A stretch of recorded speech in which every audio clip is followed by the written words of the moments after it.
The hour of 1 o'clock having arrived, I'll call this meeting of the House Agriculture, Finance, and Policy Committee meeting to order. Welcome back after a nice weather weekend. And Representative Burkle of you reviewed the minutes from the last meeting we had. I have, Mr. Chair, and I'd like to move the minutes. All those in favor of the amendments from the last meeting signify by saying aye. Aye. And all by saying aye, yeah. Let's try that again. All in favor of the motion to approve the amendments, the minutes from the last meeting, signify by saying aye. Aye. Very good. Opposed, same. No.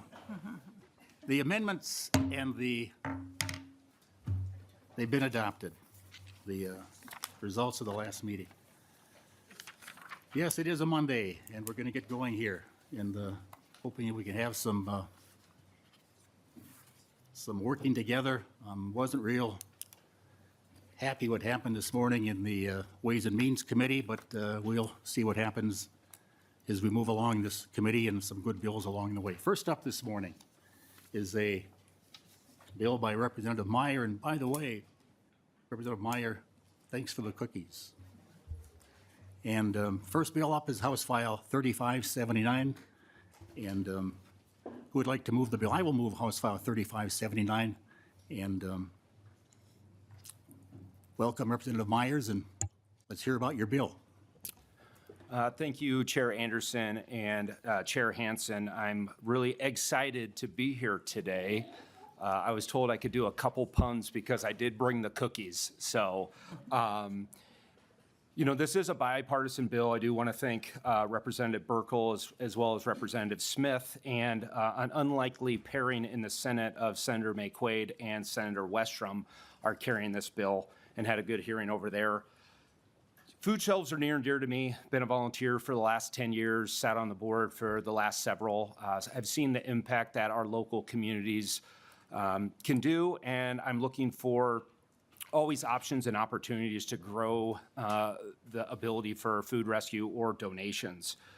Food shelves and hunger relief organizations face increasing demand, limited supply of protein-rich foods, and currently safe, nutritious eggs are being discarded due to date labeling restrictions here in Minnesota. So under current law, eggs may not be sold after their quality assurance date.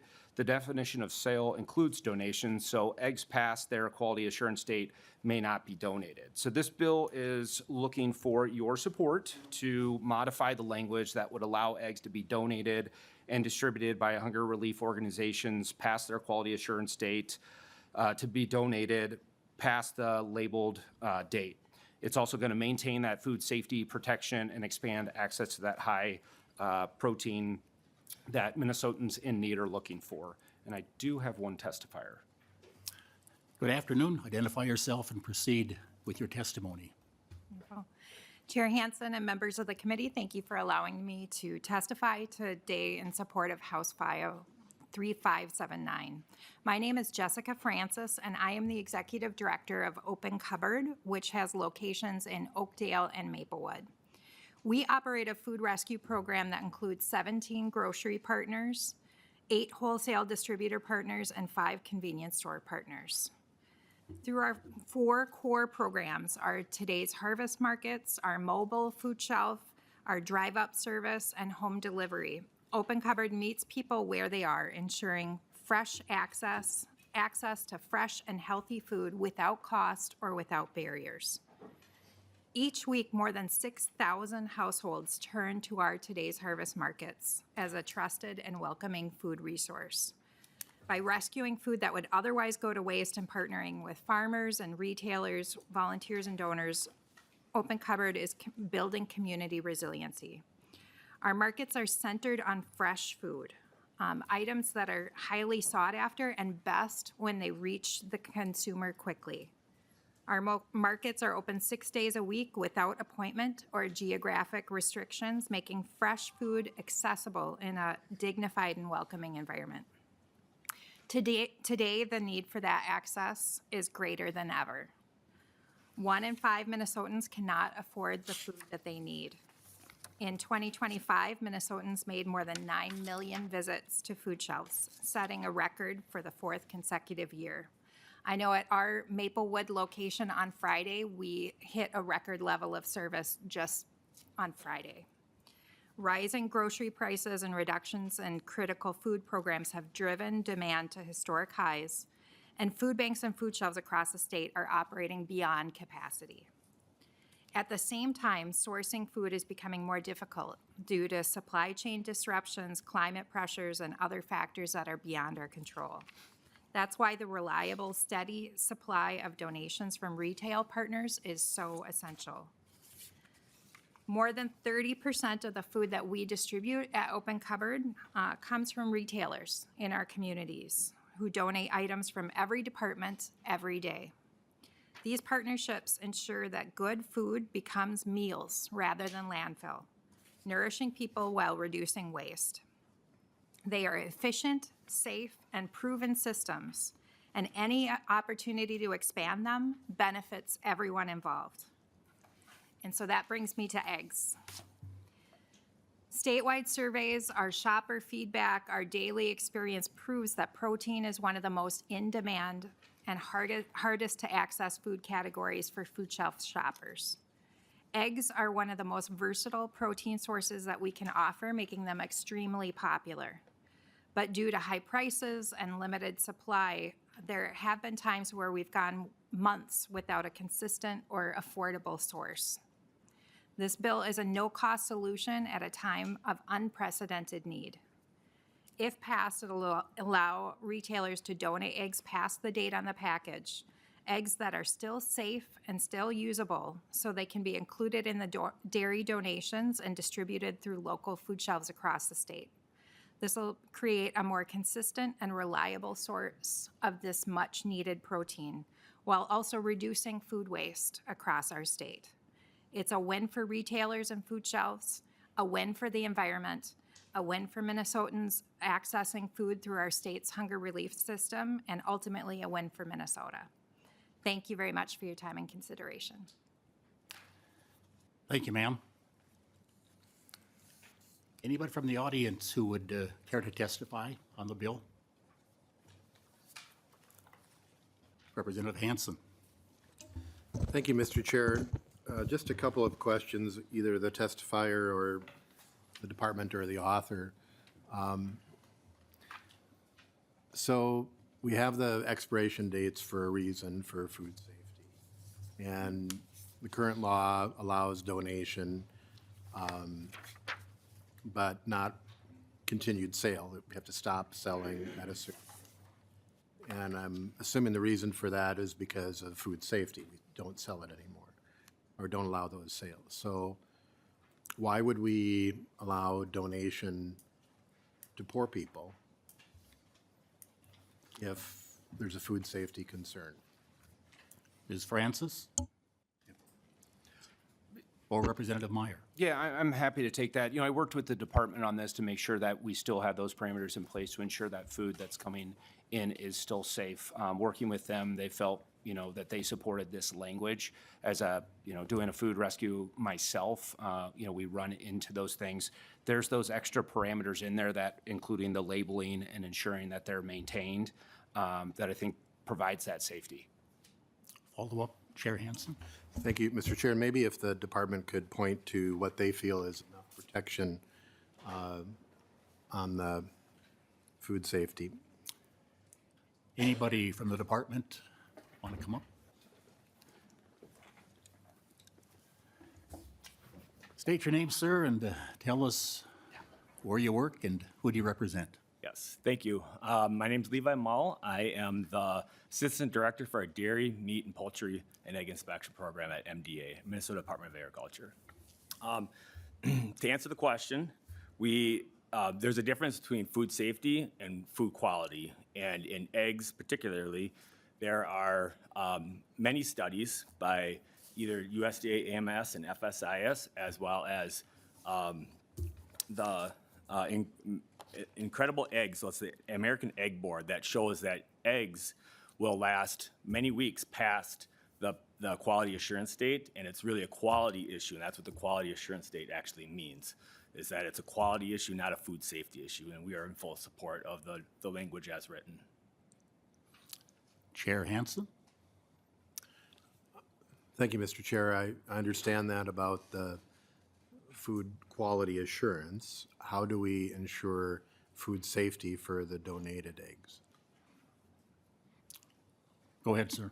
Yes, thank you, Chair and committee members.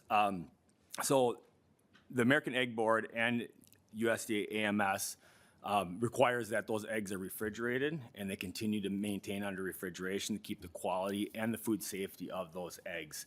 Therefore, as the draft language in here, there's labeling requirements as well as refrigeration requirements, ensuring that as long as those eggs are refrigerated, they will last many weeks past that quality assurance date for food safety. Chair Hansen? Thank you, Mr. Chair. I think we have a variety of opinion on our side on this. Where is this going, Mr. Chair? Oh, where are my notes here? General Register.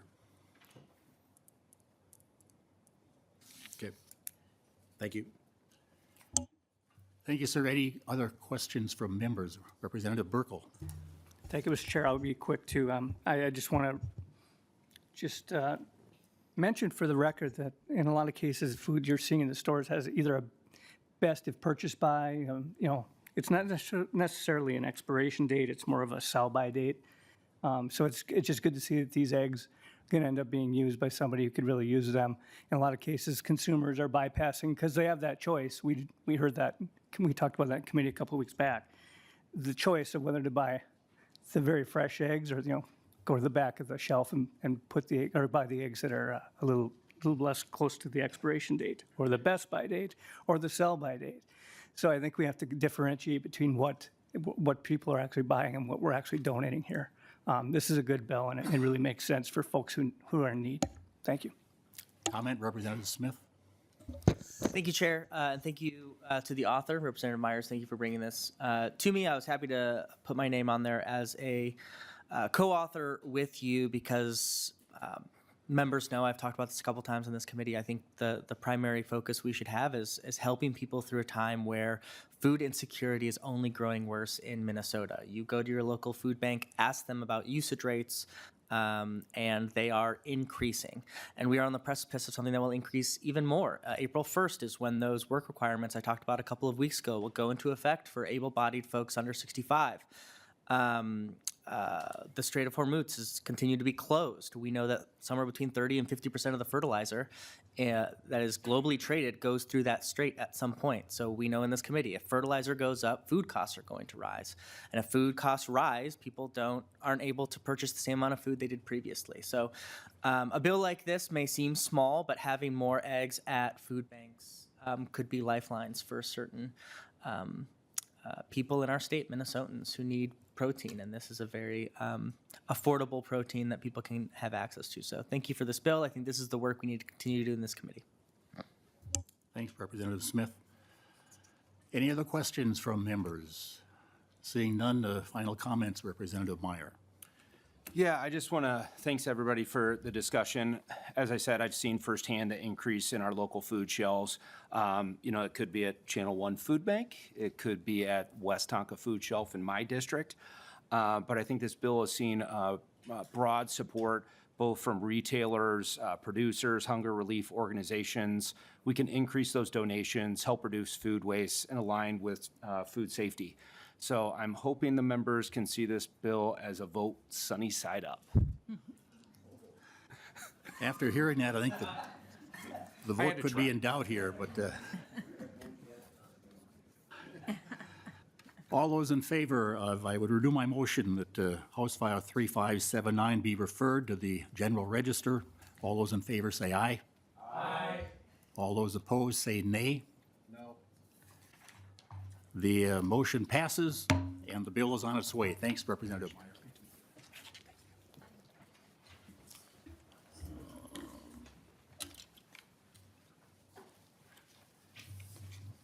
Have to do some switching here.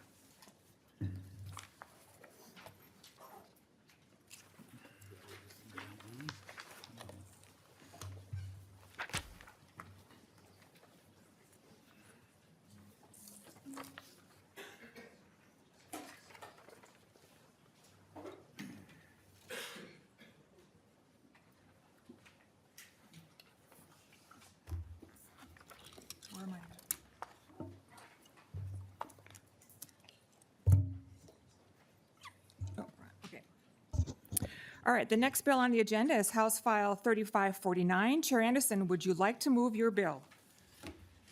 Madam Chair, yes, I'd like to move, Vice Chair, I'd like to move my bill, House File 3548. And there is an amendment, Madam. 49.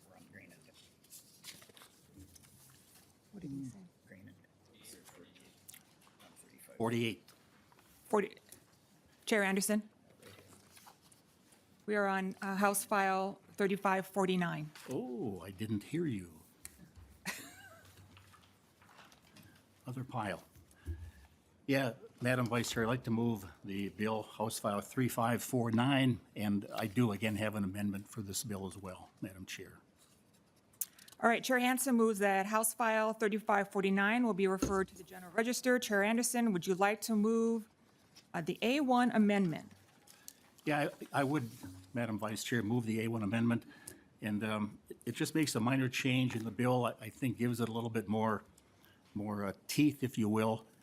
And again, the purpose of the bill is to make sure the money in the Grain Indemnity Fund stays there and is used only for the purposes intended of it from the original legislation, Madam Chair.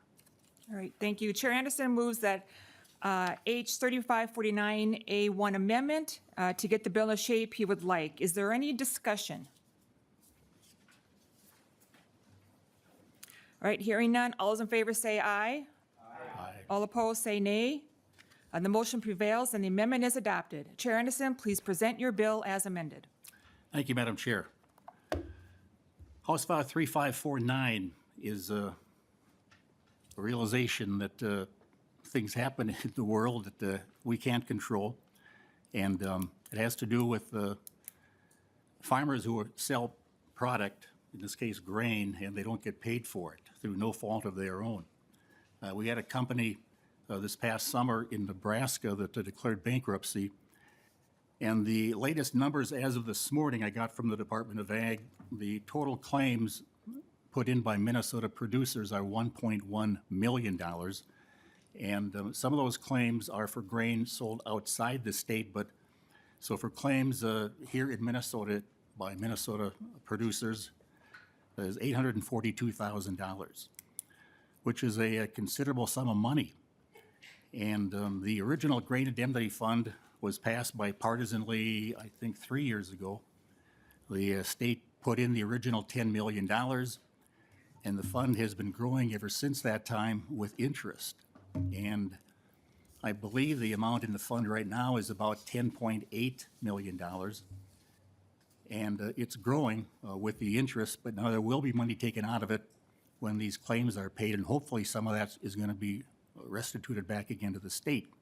But language says the fund will not be fully funded until it gets to a total of $15 million. And what my bill says is that we can't take any money out of that fund for purposes other than is in the statute language. And those are listed from 1.11 to 1.15.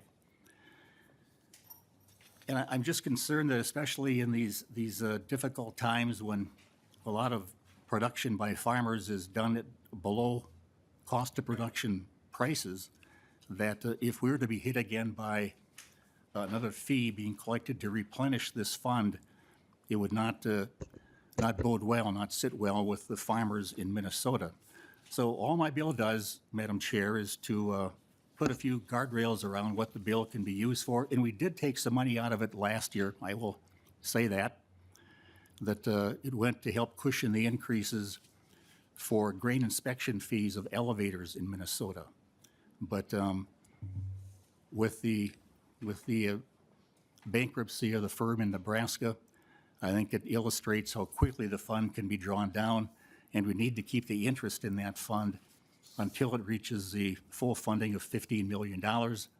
And that, Madam Chair, is my bill. Thank you, Chair Anderson. Members, we have heard this bill and offered testimony in a previous meeting, but is there anyone who would like to testify for or against House File 3549 as amended?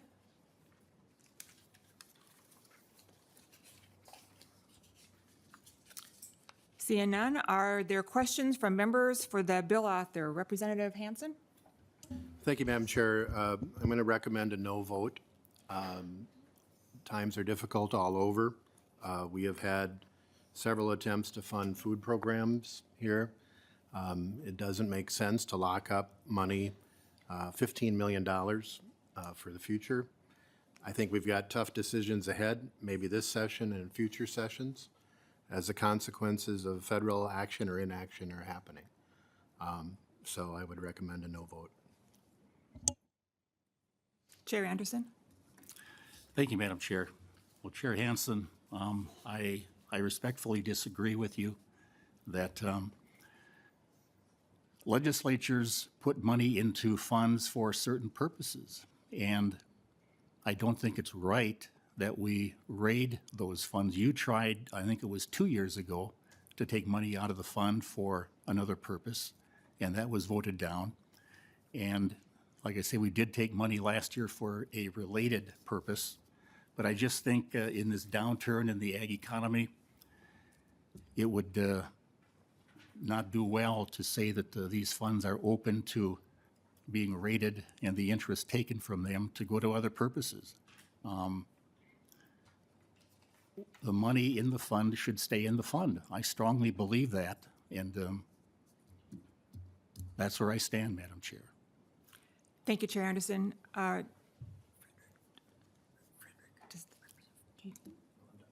okay. All right. Representative Frederick? Thank you, Madam Chair. I have a question for House Research. Is there anything that is preventing any legislator of any party in a future year of, let's say this bill passes, is there anything that is preventing a future legislative body from saying we're going to nullify this and then do something else with the funds anyways? Thank you, Representative Frederick. Who would like to take that question? Thank you, Chair. Representative Frederick, you are correct that this legislature cannot bind future legislatures, and future legislatures can just not withstand this provision. Thank you. Representative Frederick? That's it, Mr. Chair. That's, I think, why I scratched my head a little bit about that provision because, yeah, next year Chair Anderson could say, well, there's this other program that he becomes really passionate about and could choose to take these funds for some, or like advocate for these funds for some other way, or anybody here could. So I don't quite understand that provision. And I think because of that, it doesn't make sense to me. And I just wanted to say that. Thank you. Thank you, Representative Frederick. Chair Anderson? Thanks, Madam Chair. Representative Frederick, you raise a valid point. Well, I knew that, but I think this would send a message to at least think long and hard about taking money out of the fund. Yes, it can be taken. I understand that. But this language, I think, would kind of put a parameter around it and saying, unless it's a real dire situation, I don't think the money should be touched. And I agree that I can't determine what future legislatures do, but I think this bill just sends a message that the intent of this body would be to keep the money intact for its intended purpose. All right. Does anyone else have any questions or comment? Representative Burkle. Thank you, Chair Harder, and thank you for this bill, Chair Anderson. I think in the last few years, we've seen a number of bankruptcies that have affected farmers on the ground. Have had to wait a long time for their money, if they got any and all. In a lot of cases before this fund, I think the average was maybe, and maybe the department could verify, but if I remember, it was 11% roughly is what folks would get in the situation where you had a bankruptcy and farmers were affected. So I hope folks are listening out there if you're in rural areas. I specifically think of Kitson County when we had an elevator that went bankrupt up there, and we had folks waiting for 2 years and got about 10% of their money. So the fund's set up for a purpose. We have funds set up for purposes all over this legislature. I hope our rural areas are listening to how this vote goes today. We set up this indemnity account for a reason, and it's really to protect folks who really have no control over a bankrupt elevator. So with that, I just hope that there's support, especially from rural members. If you're thinking about your farmers right now and the situations they're in, and the fact that they could be waiting for money with a bank hovering over them, waiting for their money, it's important we keep this fund intact. Thank you, Madam Chair. Thank you, Representative Burkle. Representative Gottfried.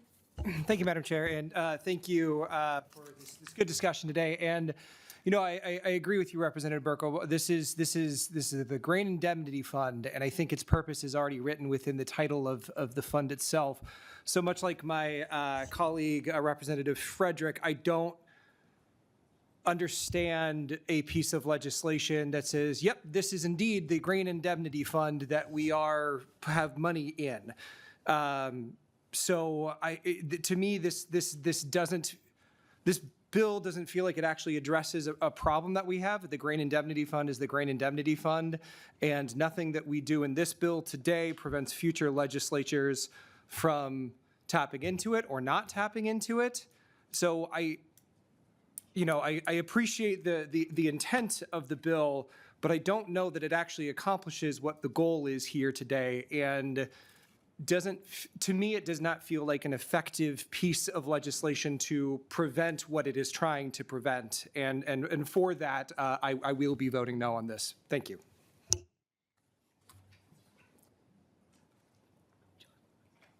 Representative Hansen. Just a final word, the fund was created with general fund, general tax dollars. Representative Gander. Thank you, Madam Chair. The one thing that this specific wording does accomplish is it creates a recommendation, which again, future legislatures would not be bound to just sort of mechanically, how are we going to operate this fund? It's nowhere in there elsewhere to say that if it's below $15 million, that we won't take money for other purposes. If it's over 15 million, we could. So it really is a novel addition to the bill. It is not redundant. It is not superfluous. It really does create an additional component that is not there already. Thank you. Representative Burkle. Thank you, Madam Chair. And last comment. Yes, Representative Hansen, the fund was created with general fund dollars. It is maintained by farmers from this point on, and that's the problem here. To Representative Godfrey's point, if the fund drops under $8 million and farmers have to kick back in to build that fund back up, the concern then is over time, in a longer period of time, farmers are going to be, that fund's going to be rated and it's farm dollars. So I concur with Chair Hansen's comment about general fund dollars, but going forward, it'll be farmers' dollars. Thank you. Are there any other questions or comments from committee members? Seeing none, Chair Anderson, do you have any concluding remarks? Thank you, Madam Chair. I would like a roll call on this vote, please. And the testimony has been interesting. And, you know, we can't bind future legislatures. So what if the fund got down to 5 million? There are really no guardrails as to when it could be, I'll use the word rated or not.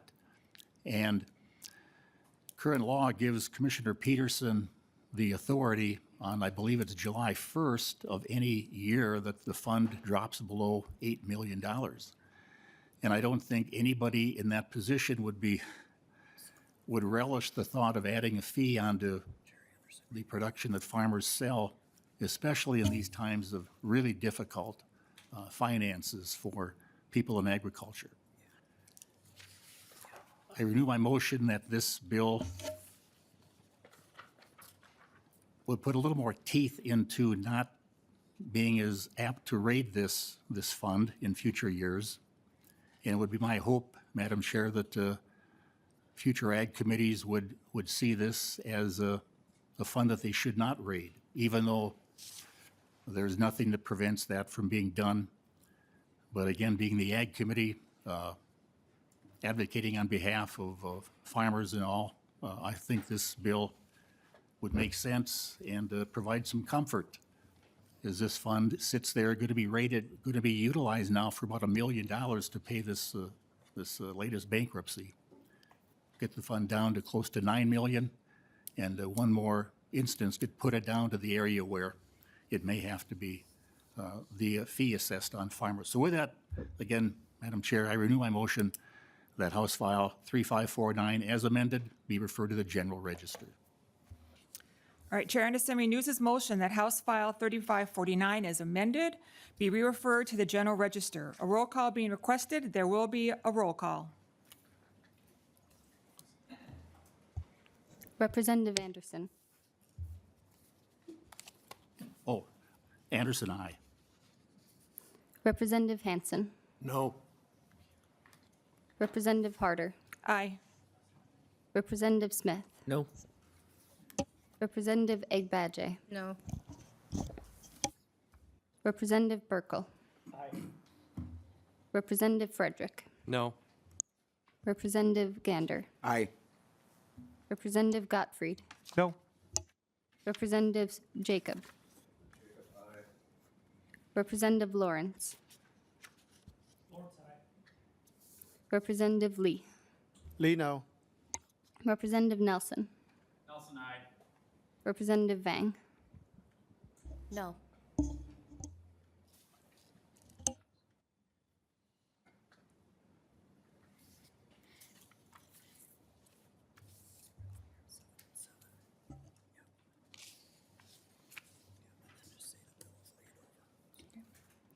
All right, there being 7 ayes and 7 nays, the motion lacks an affirmative vote of the majority of the committee membership, and the motion does not prevail. And the bill will be laid over. All right. Madam Chair, I'd like to ask council if, a bill does not meet the majority, that it's failed, correct, versus being laid over.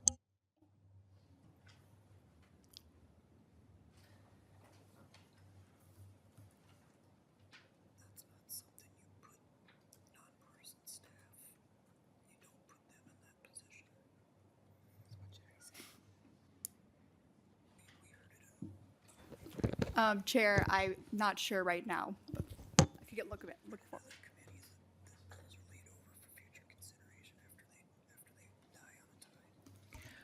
it. This bill has been heard before, and it has been laid over. So my recommendation is that the bill should be laid over for future consideration. Chair Hansen. Madam Chair, we had bills last week that died on a tie vote and were announced as dying on a tie vote. A tie vote is, my understanding under the agreement, is a tie vote is a die.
All right, committee, any bill can be picked up and moved by majority of members when a bill has been laid over or failed.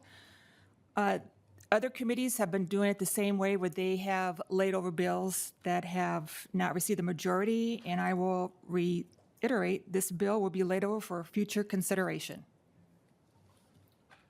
Madam Chair, parliamentary inquiry. Chair Hansen? So with that interpretation, does that mean that any amendment that failed on a tie vote or any bill that previously failed on a tie vote in this committee is eligible for future consideration if it received a majority vote? If it would receive a majority vote in the future?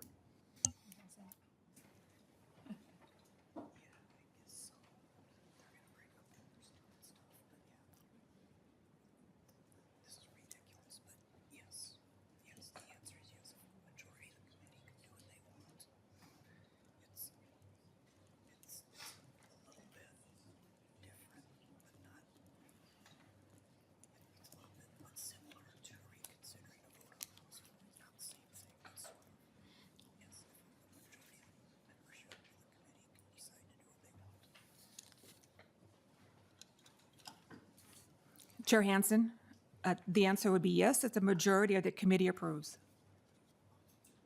Fine. All right. Thank you. The bill's laid over. All right. Moving on to House File 3548. Chair Hansen moves that House File 3548 be re-referred to the General Register. Chair Hansen, would you like to move your amendment? I think you would. I meant, I'm sorry. I meant to say Chair Anderson. I apologize. Madam Chair, at least we can smile in this committee. I move that House File 3548, you know, Madam Chair, we had a discussion briefly. I was going to move to refer this to the General Register. Then we had a discussion that, being that it does pertain to some finances, I would ask nonpartisan staff if this could be part of a future bill because of the financial consideration, or does it have to meet the deadline of Friday? All right, Mr. Savory? Chair and members, this bill in its current form or in an amended form could certainly be included in a omnibus major finance bill and meet their deadline if that was the committee's prerogative to do so. Chair Anderson, would you like to change the motion? Yes, I would move that House File 3548 be referred to stay here in committee, lay over. Laid over. All right. All right, thank you. Chair Anderson, would you like to move your amendment?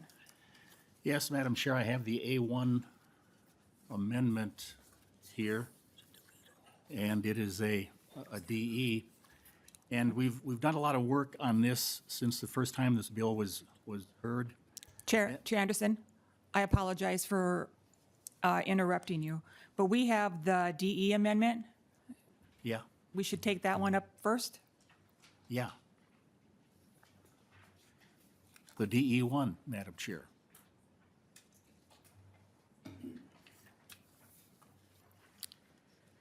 I would like to move the DE1 amendment.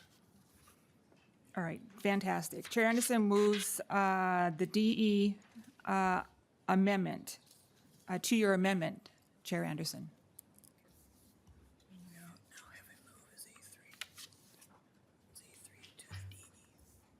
All right, this is, okay. Chair Anderson, there is also an A3 to the DE amendment. Madam Chair, the A3 amendment did not make deadline. I was visiting or discussing the bill with Chair Vang on Friday. It didn't make the deadline. So it's up to Chair Hansen and I if we would accept this. And it does make several changes, some that we agreed to, and that would be amended to the DE1. Chair Hansen? Thank you, Madam Chair. And Representative Anderson, I think I appreciate that you've moved to lay it over because I think you and Representative Vang have been working. Yeah. This provides, it's hard to, kind of do this by amendment on short notice. And But I think if your intent is to keep working, the A3, I guess I would ask just for comment from Representative Vang, but I'm inclined for you to be able to put the whole thing together so we can look at the bill as it is, and you can continue to be working as we work on the budget. But I want to check with Representative Vang on her thoughts on that.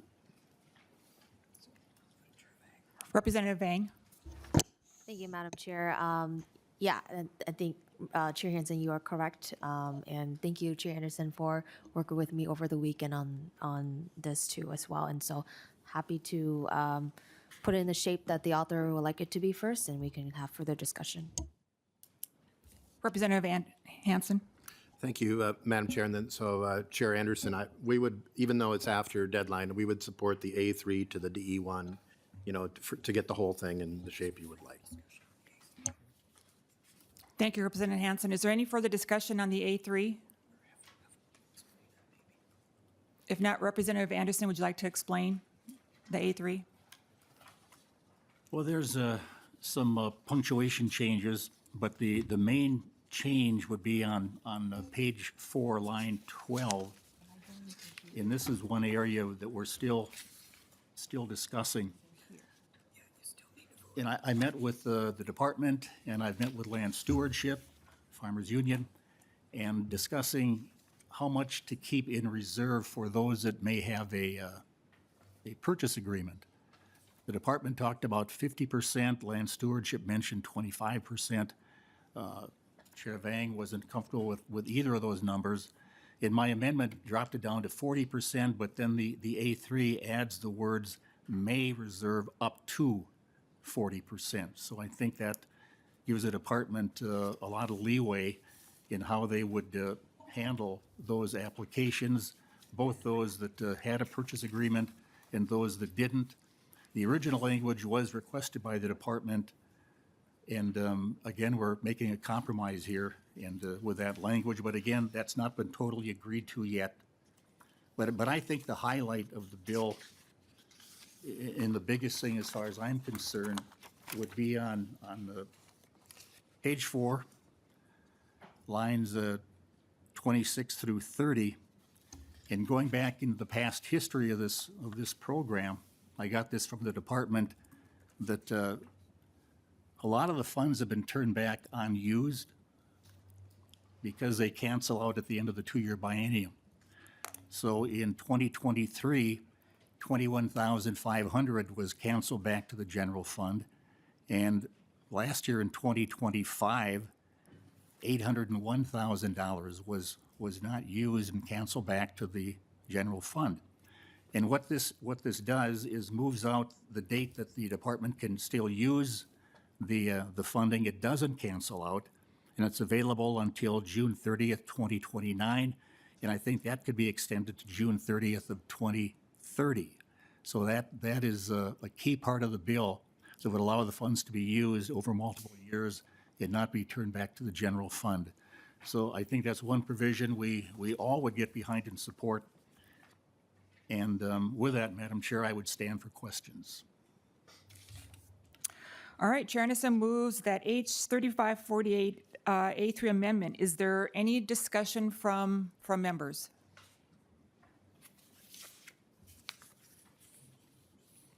Representative Abaje. Thank you, Madam Chair, and thank you, Representative Anderson. I understand that there's still ongoing conversations with this bill, but I do at least want to still continue to maintain for the record that the original purpose of this program was to repair a harm and a damage that was done for farmers that did not have access to capital and that could not, make down payments to be able to purchase land for their farms. I still am a little bit concerned that the purpose of your bill language is to further expand this program and to kind of make it like any other farm assistance program that we have, which I can understand why people might think that what is the problem in that. But to me, I think the problem in that is that we have situations in a variety of areas, but particularly in agriculture, where people have been left out of the agriculture experience, and the work that they've been able to do has not been recognized, and they have not been able to just simply walk into banks and get loans or funding to be able to purchase land. And so that is why this program was originally created, to help those folks who don't have that same access and opportunity. And so while I encourage you to continue working with Representative Vang and others to maintain the integrity of this program, I still at least want to put it out there that the way that this can be read is essentially trying to remove this program that was meant for a specific purpose to make it to a wider general purpose, and we already have general farm assistance for that. So I just want to make sure that that's on the record as conversations continue. Thanks. Representative Anderson? Thank you, Chair. I would ask the representative what program she's referring to that already benefit general agriculture. Representative Abaje? I mean, I think we've heard in this committee plenty of programs that support either, fertilization or dairy farmers or meat packing, all of these types of things. These are opportunities where all types of folks can get in there. This program was created specifically for farmers, young farmers, black and brown farmers, people who are underrepresented throughout society who do not have that same type of access to just walk into a bank and get a loan. So I was just saying that as you continue your conversations, which I appreciate, I think just to kind of keep in mind what the original purpose of this program was and not to dilute that purpose. Representative Anderson? Thank you, Madam Chair. Well, I think we need to be a little bit cautious there. Some of the original language of this bill has been challenged and the language was changed. So again, I think we need to be careful about trying to earmark some of these funds. And what this does, it helps farmers. We need all farmers, and I will say that till the cows come home. And this bill is designed to help farmers. Anything further, Representative Abaje? No. All right. Representative Gander? Thank you, Madam Chair. So I just have a question, and that is, in previous versions, there was a net worth cap that would kind of restrict who may qualify for this, and then the net worth cap went away. Could I ask what the rationale was behind taking off the net worth cap for people who might qualify for this? Thank you. Representative Anderson? Thank you, Madam Chair, and thanks, Representative. That particular provision has been taken out at the behest of Chair Vang, so you'd have to ask her that question. Representative Gander? Madam Chair, I wonder if Representative Vang would be willing to share. Representative Vang? Thank you, Madam Chair. Thank you, Representative Gander, for your question. I think I'm not 100% sold on including this provision. I think part of it is because it's hard for me to envision what the impact could look like or unintended potential consequences. I've seen how asset limitations have been used in terms of other programs or in county services that has negative impacted how people utilize the program as well. And so I think just, I can be further convinced, but I think for now, just because I'm not 100% sold on it, then it's rather, I'd rather not have it on there. Representative Gander? Thank you, Madam Chair. Glad to think that that could be part of a continued conversation as to accomplish the objective, as Representative Agbaji pointed out, to kind of target who could benefit from this. Thanks. Any other discussion on the amendment? Seeing none, all those in favor say aye. Aye. All opposed say nay. The motion prevails and the A3 amendment is adopted. We are now on the H3548 DE1 amendment as amended. Chair Anderson, would you like to explain the DE1 before the committee acts on its adoption? Well, we've pretty well talked through key parts of it, and in the effort to work with all parties and compromise, I did take out or give up on my plan to make it a two-tier grant program with a larger grant, larger acreage, getting a larger grant. I gave up that provision. In the last time the bill was heard, there was a lot of discussion about the zoning requirements, and that still remains in the bill in terms of if it's in a commercially zoned area, they'd have to have a business plan with the application. And if the farmland is in the boundaries of a statutory or home rule charter city, the eligible farmer must earn an annual revenue of at least $1,000 in his farming operation. So that remains in the bill. And, you know, so again, change is made, and I'll say up front, the one other part that we're not in agreement on is including the cultivation of cannabis or marijuana in the bill, and that has been in the original bill. And it's my personal opinion that we don't need to be incentivizing the growing of cannabis, and that's just my personal feeling. And the other side or other folks strongly disagree with me on that. So again, that's an area where we may have to discuss further and reach a compromise. But that's one of the remaining sticky points to coming up with an agreement to this bill. With that, I'll stand for questions. All right, thank you, Chair Anderson. We have 3 testifiers who would like to speak to the DE1 amendment as amended. And we will first start with Kazora Berry, Farm Director from Big River Farms. Please come to the testifiers table, state your name, and then begin your testimony.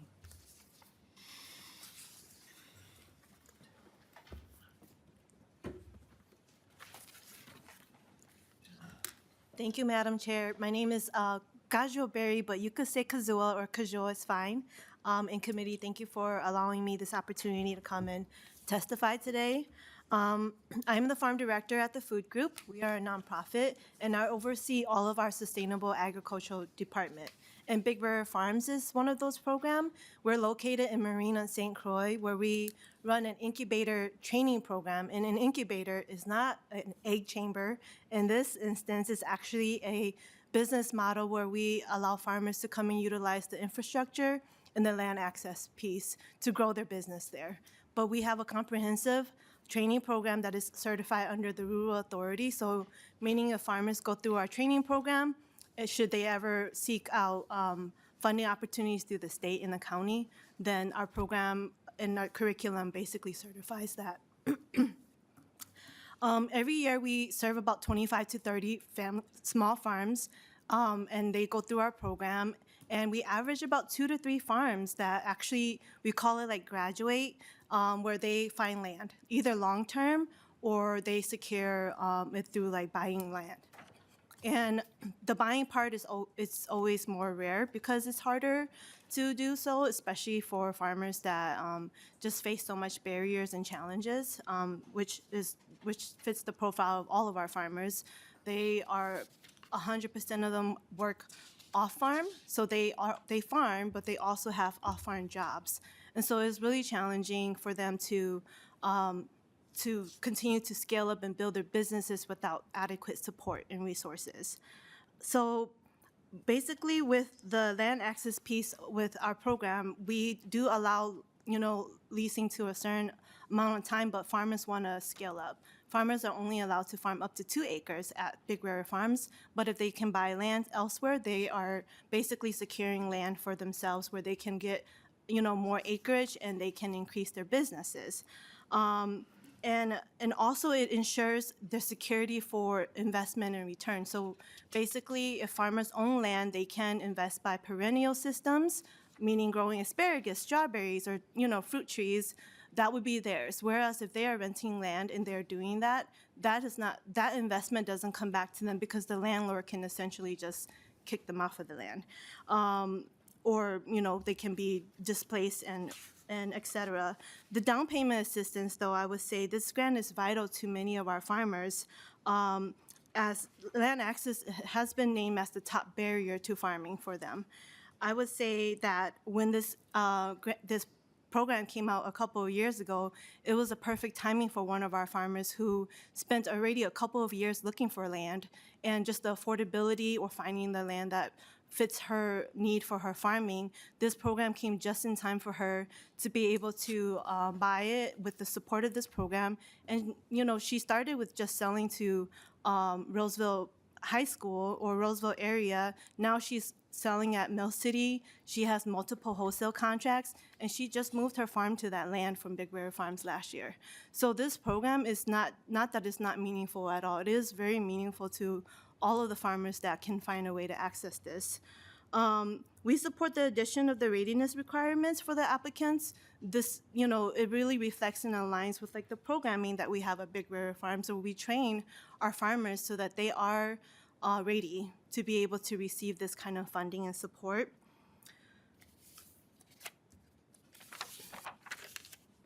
And we have had some farmers who actually remain in our program for longer than their goal desired because they just simply cannot find the land that works for them, or, you know, multiple, like oftentimes our farmers are trying to access farm service agencies, direct loan services, and it's really hard to get that approval as quickly. So getting the approval to align with the needs of the down payment assistance doesn't always, the timing doesn't always fit.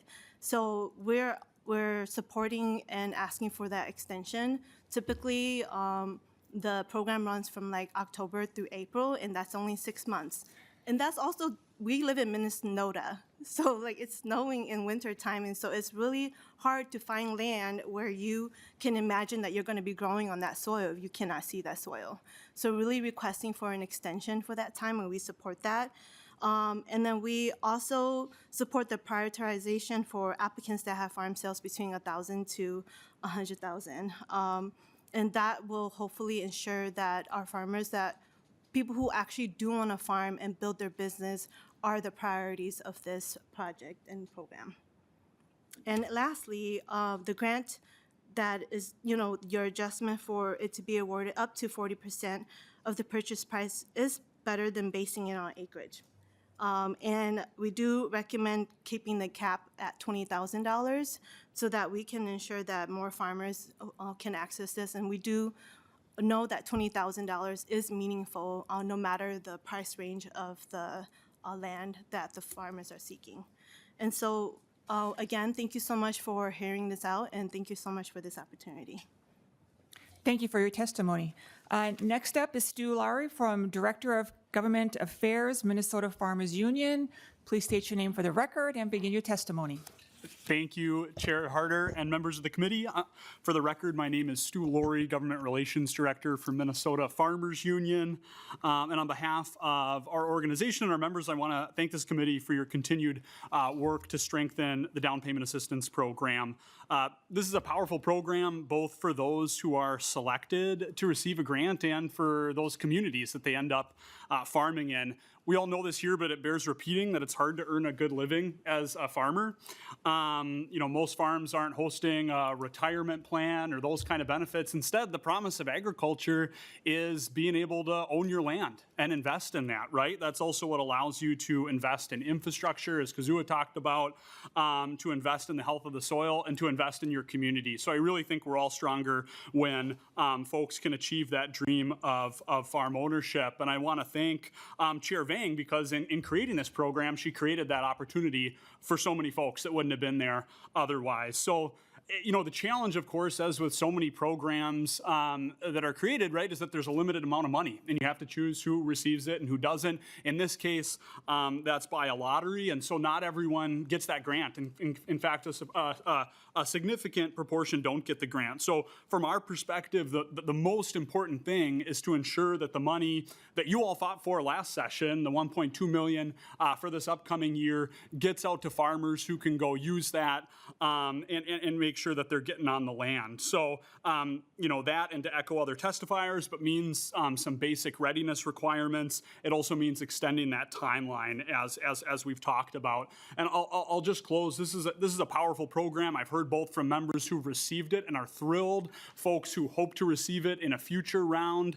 I'll also say that the $20,000 for you know, even a costly piece of property is really significant, and it isn't just in gaining that tenure. tenure, anything that you're able to put into that down payment also makes it more likely that you're successful and more profitable over the long term because it's lowering that monthly mortgage payment. So thank you to this committee. Thank you to Co-Chair Anderson for your work and continued conversation to strengthen this program, and I'll be happy to answer any questions. Thank you. And last, we have Laura Schreiber from the Land Stewardship Project. Schreiber, I apologize. Please state your name for the record and begin your testimony. Thank you. Thank you. Thank you, Chair Harder and committee members. My name is Laura Schreiber with the Land Stewardship Project. And thank you to Rep. Anderson for your work on this bill, and really appreciate the ability to have a conversation and work through different language recommendations. So as you've heard, this program was established in 2023, and Minnesota really did become a leader in offering this program. And to date, we've been able to help 112 farmers buy land, whereas we have heard, though, that last grant cycle, there was $800,000 that had to be returned due to primarily two main reasons: the allotted time and then readiness of those applicants. So really greatly appreciate adding in the readiness requirements to make sure applicants are in the best position to be successful with this grant and have a plan for their farm business. Also, as you heard last year from farmer Derek Ellis, the timeline for finding land once farmers are awarded this grant can be tight. Farmers typically have 6 months to find land, but if they're piecing together those FSA loans and largely looking for land, as you heard from Kajua, over the winter can be difficult. And last year, 37% of grantees who weren't able to utilize funding attributed that to the timeline. So being able to extend that timeline is really valuable, and I think one of the bigger things that we can do this year. So thank you for that inclusion.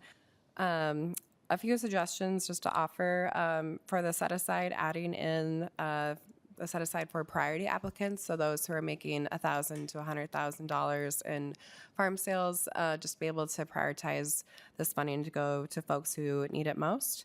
And really appreciate the work from Rep. Anderson to move from the acreage-based payment to instead base the award on 40% of the purchase price.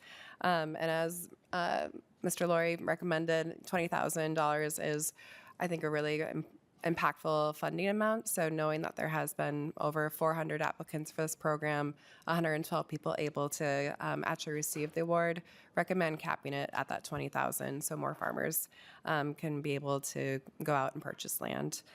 So thank you again to the committee's continued work on this program. It is incredibly helpful for so many farmers. So happy to answer any questions. Thanks. Thank you. Is there anyone else who would like to testify to the DE1 amendment as amended? Seeing none, we will move on to member questions, and we will start with Representative Gottfried. Thank you, Madam Chair, and thank you, Representative Anderson, for your work on this bill and working with Representative Vang as well. I did want to ask a little bit about the exclusion of cannabis for this program, and so I guess my question is this a personal preference, or is there like a policy reason behind the exclusion for cannabis? Did this come from the agency, or is this your personal preference? Thank you, Madam Chair. Representative Anderson.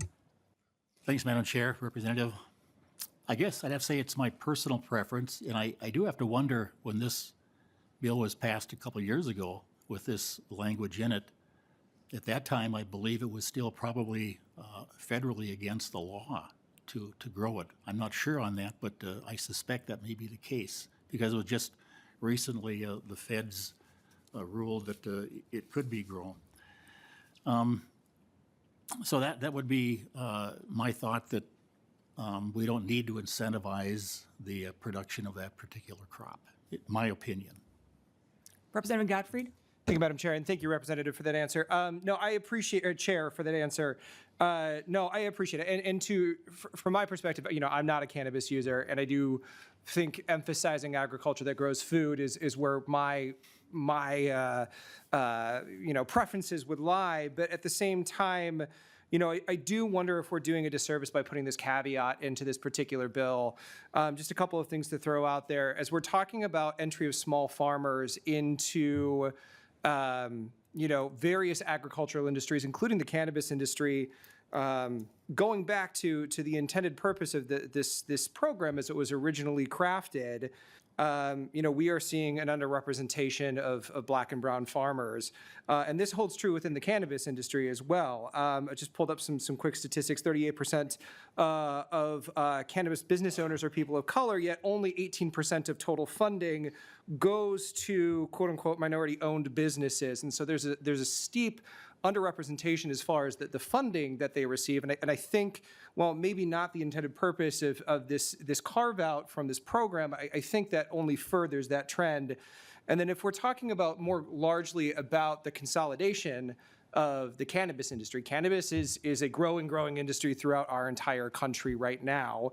And between 2020 and 2023, we saw a market consolidation of the top 20 brands throughout the country control from 26% of the market share in 2020 up to 35% of the market share in 2023.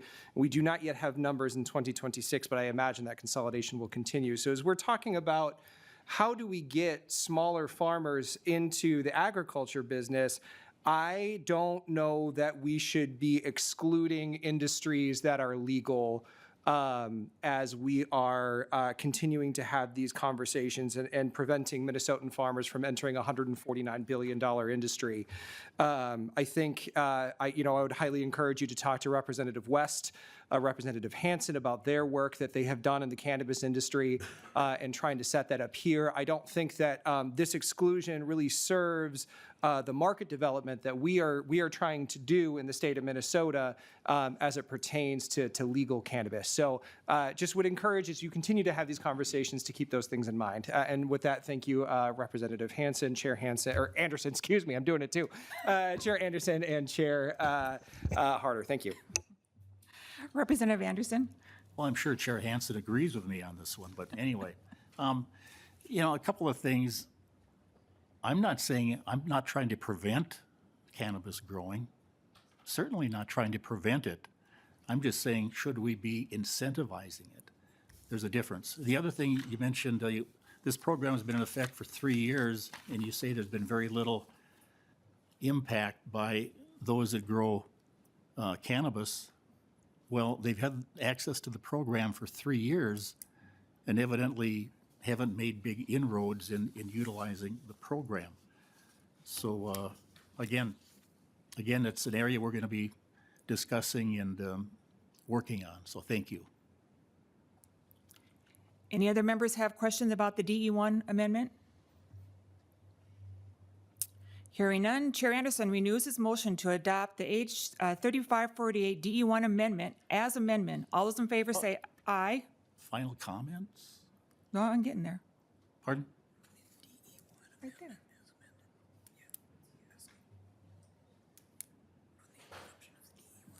We're on the adoption of the DE1. Okay.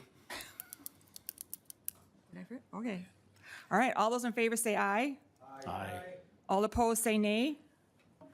The motion prevails and the amendment as amendment is adopted. We are now on House File 3548 as amended. Is there any further discussion?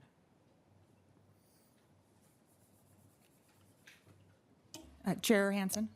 Thank you, Madam Chair. And Representative Anderson, you'll keep working with Representative Vang, is that correct? Yes, Madam Chair. No. All right, Chair Anderson, would you like to renew your motion? Just lay it over? All right. Just a couple of final comments, Chair. Yes, Chair Anderson. Talked about the original intent of this program, and I agree with that, but yet on the previous bill, I was told that you can't dictate what future legislatures do. So this is somewhat similar in that, on one hand, my colleagues are saying, well, you can't solidify this program because future legislators can change it. But now in this bill, you're saying, well, that's not the intent of the program, so we can't change it that way either. So it's a little bit of, I think, not quite being fair to either of the bills.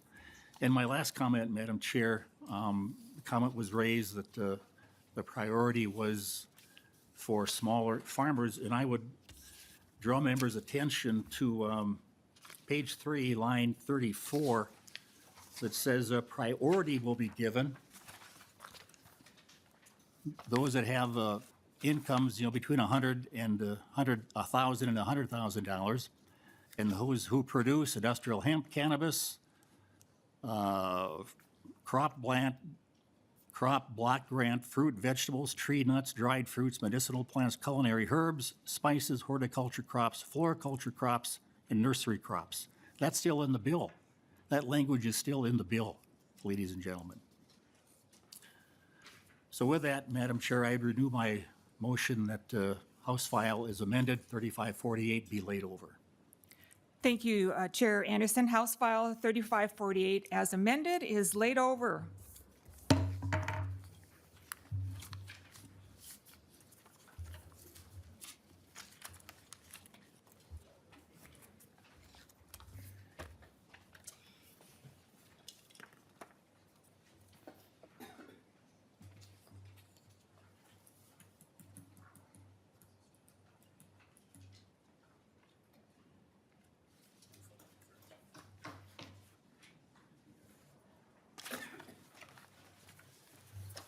So what's up now?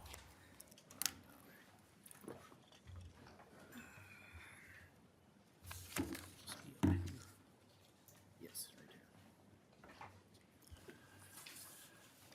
Members, next item on the agenda is an informational hearing on some proposed language regarding plant and soil amendments. Members, the bill draft is in your meeting material. The bill will be in today's bill introductions. And Vice Chair Harder, please tell us about your bill that'll be introduced yet this afternoon. Chair Harder? Thank you, Chair Anderson, and members for having this informational hearing today. I'm here to discuss the issue with how Minnesota currently regulates soil and plant amendments, and how this bill, when it's introduced, offers a practical, common-sense solution. Today, the Minnesota Department of Agriculture requires product labels to include both active and inert ingredients along with their amounts. Currently, Minnesota is the only state in the country with this requirement. Due to this difference, Minnesota's system is out of step with the rest of the country. It creates unnecessary complexity for manufacturers and additional administrative work for the department. While the department has worked collaboratively with companies to collect needed information, this process requires ongoing back and forth and is not the most efficient use of time or resources. And this bill will fix that efficiency. And with me, I have a testifier who will continue. Very good. Identify yourself and proceed. Thank you, Mr. Chair. I'm Lee Helgen, the Executive Director with the Minnesota Crop Production Retailers. We're the ag retailers and co-ops that will supply and sell many of these soil and plant amendments. Currently, the way the regulations are structured, if you are selling one of these biological enhancements or soil amendments, you would be required to provide very precise volume, weight, kind of measurements for all of the inert ingredients. And typically that might be something that would be proprietary business kind of information that wouldn't be shared. The bill does label quite clearly all of the active ingredients, what would be listed, its use, and the label instructions. So our crop advisors would still be able to provide good information to the growers on here's what the product would do, but not require the additional work across all of these new products to list all of the inert ingredients or carriers or other things that might be there that are kind of the business trade secrets for that. So this provides some clarity around that. The standards that are laid out would be very consistent with our industry practices around the labeling requirements. There would also be this requirement of a certificate of compensation that would allow the MDA staff to see exactly what's there so they could understand that, and if there were any hazardous or things that might need to be flagged, they could find that in that certificate. So it's an intent to try to be clear about it, and the reason for the bill is that the legislative fix would be easier than trying to walk through some sort of complicated ongoing regulatory process. In the meantime, there's hundreds of products out there where this labeling would provide clarity and certainty, and they would continue to be available in the Minnesota market space to help our growers. Thanks, Mr. Helgen. See no questions, we'll move on to David Boudreau, who is with us, I hope. Mr. Boudreau? Remotely. Hi, everyone. Hi, my name's David Boudreau. Go ahead. And can you hear me? You can hear me? Yeah, Okay, yes, great. go ahead, sir. So Co-Chair Anderson, Co-Chair Hansen, and members of the committee, thank you for the opportunity to provide testimony today. My name is David Boudreau. I'm with the firm DC Legislative and Regulatory Services, DCLRS. DCLRS works as a consultant to both the Biostimulant Council, which is part of the Fertilizer Institute, and RISE, which stands for Responsible Industry for a Sound Environment. Their member companies produce non-agricultural specialty fertilizers. I'm joining you today in support of Vice Chair Harder's legislative proposal, which seeks to clarify plant and soil amendment labeling requirements. Soil and plant amendments and beneficial substances help provide a better growing environment for a wide variety of crops, as well as for turf and ornamental uses. As an example, some of these products can be used to help with nitrogen uptake and phosphorus solubilizing, which reduces the amount of fertilizer that is needed and also can improve the efficiency of its application. Our firm and our trade association clients have been working for over 15 years to support uniform labeling for beneficial substances and related products, which include many plant and soil amendments. We're very supportive of the work the American Association of Plant Food Control Officials, APCO, which has undertaken to develop a model bill and guidance on label requirements for these types of products. This model bill was passed by APCO in February of 2024, has already been implemented in over a dozen states. One of the issues the Soil and Plant Amendment legislative proposal will address relates to how these products are labeled. Minnesota currently is the only state that requires a product to include both the active and the inert ingredients. And inert ingredients, for those who are less familiar, they're materials that are added to a product that prevent clumping. They can promote survival of living organisms in the soil and promote stability of products. The AFCO model bill does not require that inert ingredients be listed. This legislative proposal would require that labeling be consistent across products and require that manufacturers submit confidential certificate of composition for registration. This will save MDA time and resources by eliminating back and forth correspondence with manufacturers to answer additional labeling questions.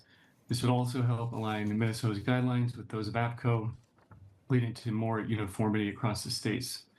Once again, we greatly appreciate Vice Chair Harder for bringing this legislative proposal forward and to the committee's attention. Thank you again for the opportunity to join you, and I'm glad to stand for any questions. We really appreciate your support on this bill. Thanks, Mr. Boudreau. Anybody in the audience who would care to testify or comment on the bill? Seeing none, any members of the committee? Representative Lawrence. Thank you, Mr. Chair. And I just noticed that our State Department's not on the testifier list. Was curious if they might give a comment as far as the necessity and any repercussions this legislation might have for them. If they could come up.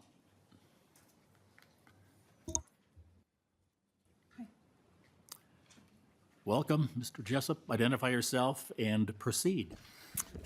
Excuse me. Thank you, Mr. Chair. For the record, my name is Peter Chesson. I'm Assistant Commissioner of Minnesota Department of Agriculture. The department does not have a position on this particular piece of legislation. I will say that we were asked for and did provide feedback on the language that is contained in this bill. We do not have any particular concerns with the language in the bill. We also do have some policy proposals this session that talk about the uniformity. We're trying to get uniform definitions in line with the APCO. So we do have a policy bill that does pertain to the subject, but we don't have a position on this bill. Representative Lawrence, no follow-up? Okay. Any other questions? Chair Hansen. Thank you, Mr. Chair. I think I'm glad this is an informational hearing. It's important to really think through this, particularly relating to the definition of inert ingredient, because we know, this is modeled APCO. I'm familiar with APCO. This is modeled after the pesticide law. The pesticide law has the active ingredient and then the inert ingredients. And those inert ingredients, you just say they're inert. They could be something else. They could be PFAS. They could be other products, but they're inert because you label them because they are not the active pesticidal compound. So to take that into fertilizer and plant amendments, so we've spoke in this committee before about malorganite, sewage sludge, having components of PFAS in it. So if we allow only the active ingredient, that which provides the N, P, and K, versus the inert, we just say it's inert. Inert doesn't mean that it's not toxic, doesn't mean that it's not active. It just says it's not what you're paying for. It's not the fertilizer or it's not the pesticide that you're paying for. So it could be, 1300 and the label, and could have 50 pounds of active ingredient and then X number of pounds of other inert ingredients that only by law we're saying are inert, not by science, not by chemistry, not by reality, only by law saying it's inert. So I think we have to tread very carefully on this, particularly as there are a number of people that are coming, number of companies that are coming into this arena with biologics, but I'm concerned actually about the fertilizer itself and what people are buying over the counter, that if we label things as inert versus what we have in Minnesota now as labeling the inert ingredients, what else is in that bag, we just fall into this deregulation, rush to deregulation that's happening at the federal level and is being picked up in state after state. Thanks, Chair. Oh, Mr. Jessup, could you answer a question then? If the inert ingredients are not made public, does the department still know what they are when they test these fertilizers or chemicals?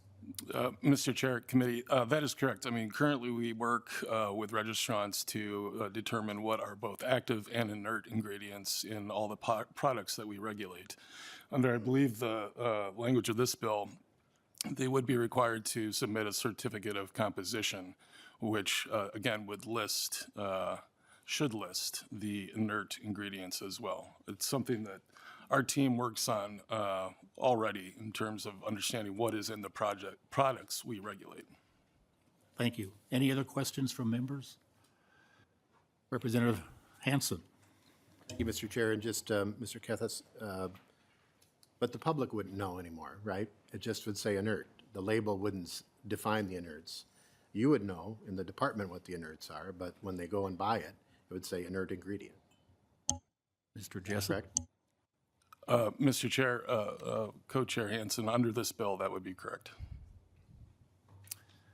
But yet somebody would know, and I would hope the department would take care of us. Question from Representative Gander. Thank you, Mr. Chair. And this is for the department also. So you're correct. In lines 3.9 and 310, it shows about that certificate of composition that describes the amount and formulas of each inert ingredient and beneficial substance included in the formula. So you receive that in a kind of a confidential manner. It's not packaged, labeled like that.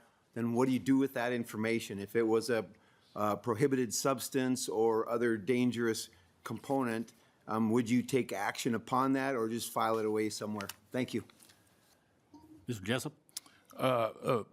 Co-Chair Anderson and Representative Gardner, I'd actually, if it's okay with the committee, I'd ask for one of my colleagues who actually runs the program to come up and can walk you through that process and how thorough it is. Okay.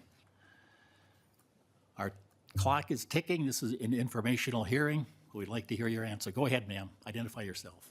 Thank you, Mr. Chair. My name is Tricia Leaf. I'm the manager of the pesticide non-point section, as well as our unit that registers all pesticides and fertilizers.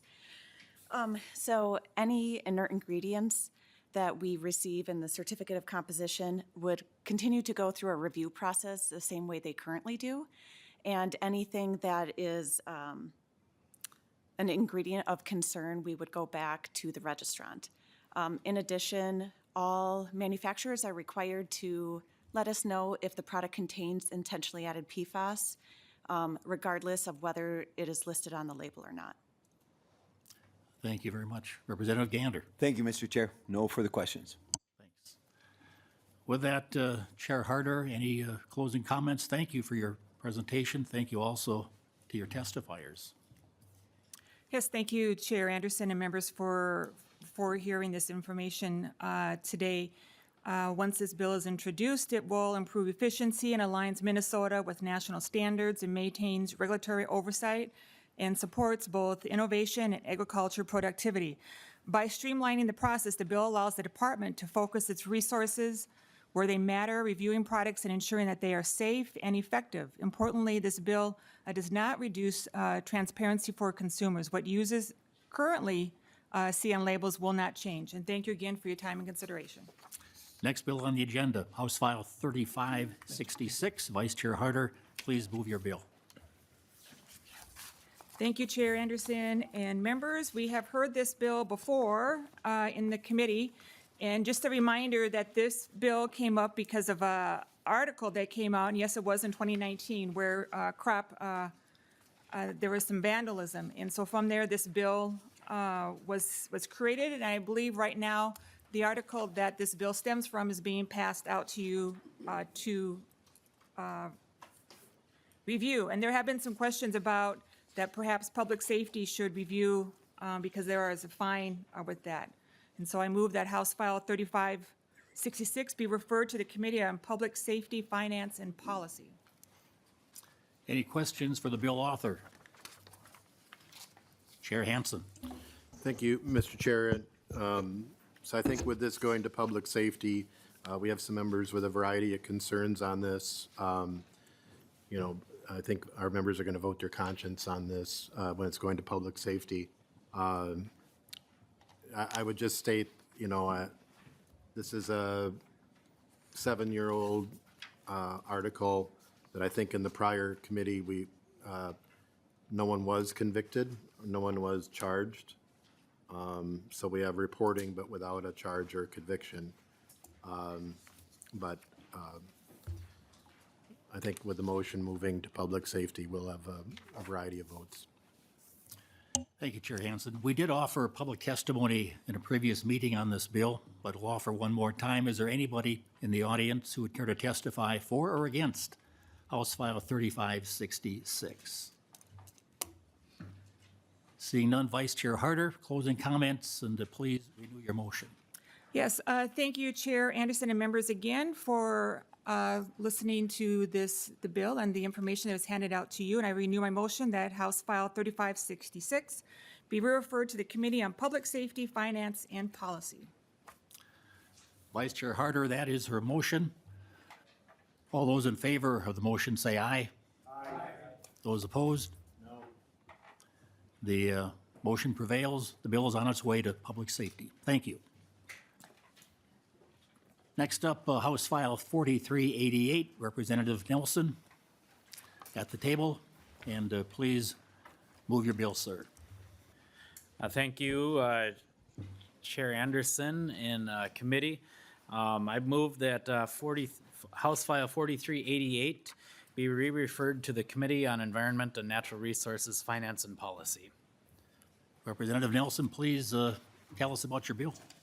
Thank you. This bill is a rotational grazing pilot program. It would be utilizing or having a pilot program that would set up rotational grazing systems and just seeing the benefits of rotating through the paddocks. And really what we're trying to do in agriculture is storing carbon. And I think this is a great program and really trying to utilize resources to be able to expand more of this. So with that, if there's any questions, I'll be here, but I think there's some testifiers as well. First up is Hannah Bernhardt. Step up to the table, state your name, and proceed.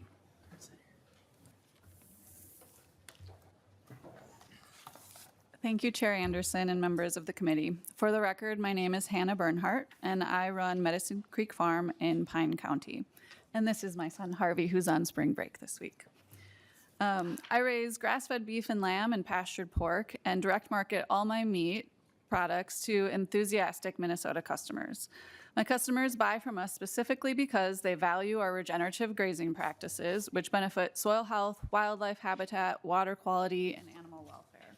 So I'm glad to share my excitement and full support for establishing a rotational grazing incentive program at MDA, along with the support of both the Minnesota Farmers Union and the Land Stewardship Project.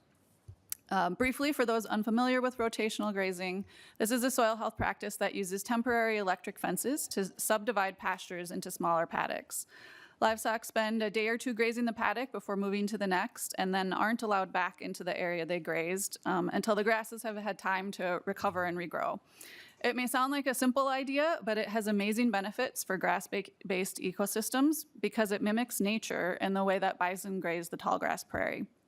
I could talk at length about how this improves the environment and the health of our food, but I'll instead invite each of you out to my farm tour each Saturday of the summer, where you can get the hour-long version of my soil health talk. Instead, I'll just say that this program would help our farm and support more of my neighbors in trying out and transitioning to these practices, which in addition to providing public benefits to our state, also make our farm businesses more resilient economically and in the face of extreme weather. From my experience, a cost share grant for rotational grazing would be immensely helpful because these practices are expensive to implement, particularly when you're just starting out. Establishing a rotational grazing practice can require design, purchasing and installing fencing, installing a watering system, addressing needs for shelter, and even establishing new perennial cover. It also requires more time, education, and intensive management. And when I started my farm, I could only afford raw land and thus had to make huge investments in fencing infrastructure before I could raise a single animal.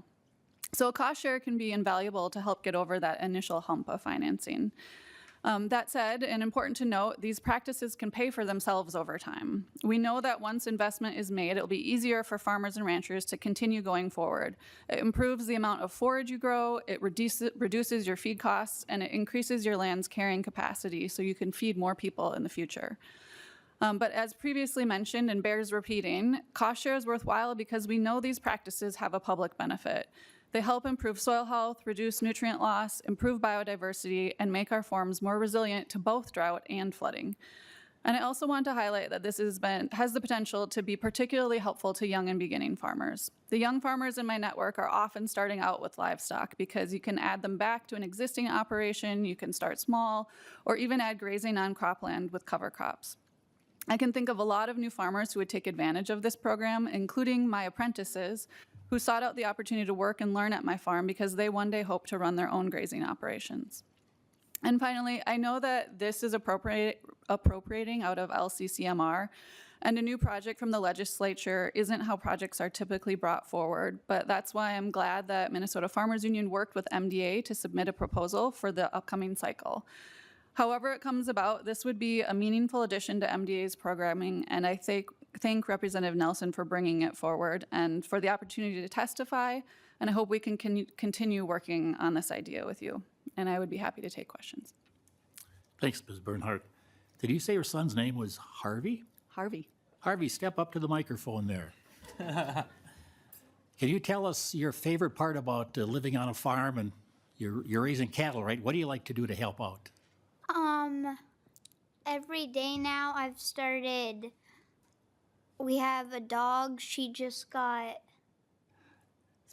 spayed, and she has to get taken into our shop every night because it's cold out, it's been cold out, and I help get her out of her pen and take her over there.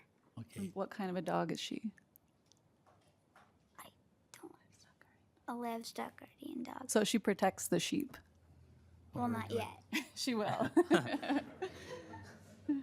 So do you raise sheep or cattle? Both. Okay, okay. Are you calving yet? Lambing? We'll be lambing in May. We do it outside on pasture. Okay. So we got to wait for it to warm up. Very good.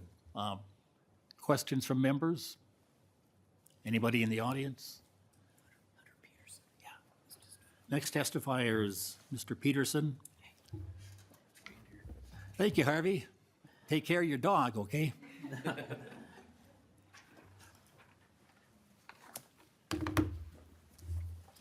Identify yourself, proceed. Thank you, Chair Anderson. For the record, my name is Hunter Peterson. I serve as the Public Policy Specialist for Minnesota Farm Bureau Federation. And I think Ms. Bernhardt and Harvey did a great job covering why this is a great idea and what the benefits of rotational grazing are. So with that, I would just like to state that we strongly support this bill. We also support the project that's being submitted to the LCCMR. And I also would like, on behalf of our friends at the Minnesota State Cattlemen's Association, to note their support as well.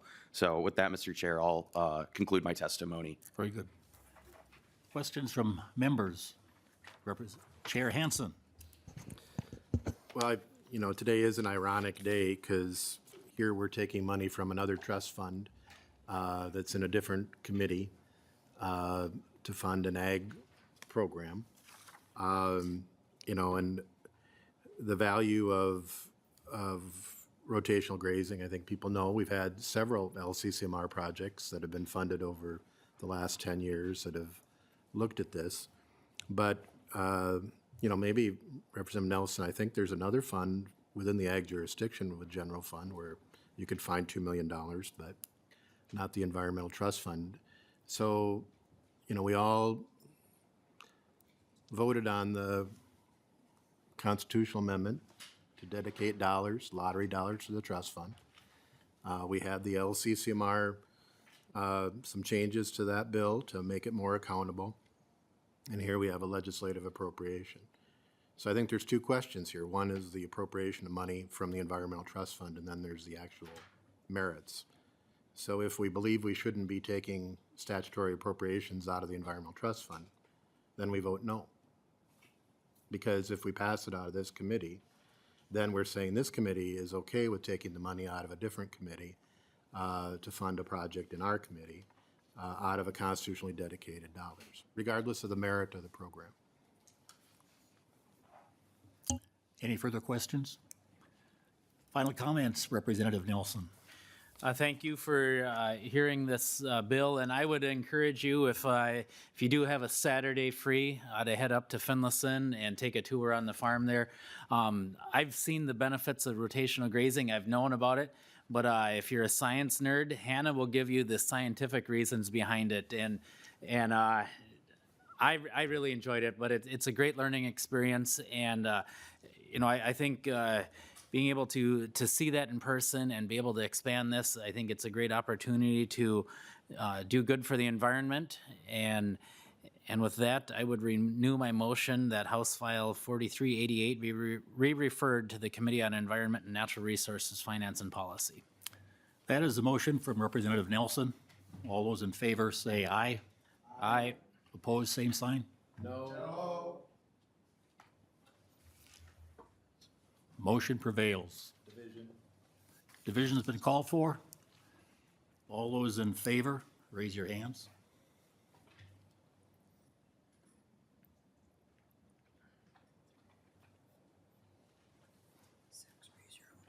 Oh, so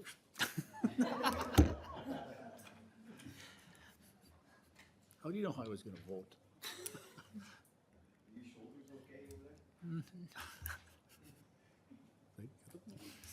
Opposed, same sign.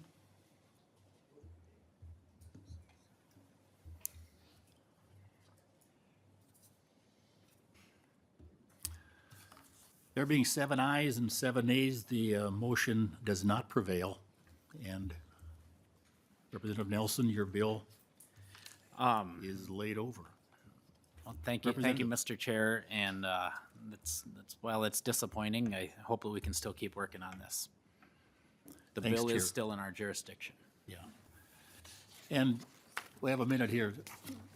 As we're talking about this bill and about infrastructure and fencing, I can't help but remember the folks in Nebraska who have suffered through hundreds of thousands of acres of grassland fires down there. And talked to a farmer that came through that area, and he commented on it's all pasture land and grassland out there, and most of the fence posts are wooden. So where the fires went, they lost all their fence posts as well, fencing supplies, and it's just a sad thing, an amazing thing when you lose the infrastructure to keep your cattle and livestock in. It's a big deal, and this bill would have helped folks here set up their rotational grazing and which is good for the soil, good for the land, and good for the livestock as well. But with that, that's my editorializing for the day. And with that, the next meeting is coming up on Wednesday. And with that, this meeting of the Ag Committee is adjourned.